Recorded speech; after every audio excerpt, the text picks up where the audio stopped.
Баршаңызға қайырлы күн, сіздермен Жансая.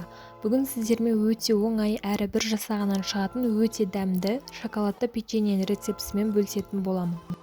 Ең алдымен бұл печеньені жасау үшін ыдысымызға шекер және де бөлме температурасында тұрған сары май жұмыртқаны салып, венчикпен араластыратын боламыз, яғни бұл печенье миксерде қажет етпейді. Жақсылап араластырып болғаннан соң електен өткізілген какаоны салатын боламыз. Өздеріңіздің қалауларыңыз бойынша ванильді қантты салуға да болады. Барлығын жақсылап араластырып болғаннан соң ұнға қамыр қопсытқышты салып, қамыр илейтін боламыз. Бұл қамыр өте жұмсақ, қолға жабыспайтын болып шығуы керек.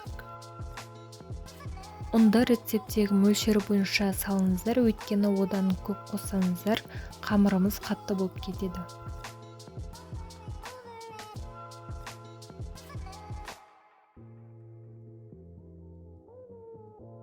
Және де осындай шариктер жасап шығамыз. Әрбір печеньенің көлемі 20-25 граммды құрайды.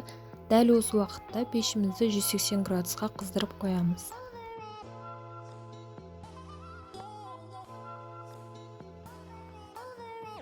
Міне біздің печеньелер пісіп шықты. Енді оны суытып, өздеріңіздің қалауларыңызша сәндеулеріңізге болады. Мен шоколадты ертіп жақтым, немесе сахарная пудра себулеріңізге болады. Баршаңызға ас болсын. Видеоны соңына дейін көргендеріңіз үшін рахмет. Каналыма тіркеліп, қоңыраушаны басып кетіңіздер.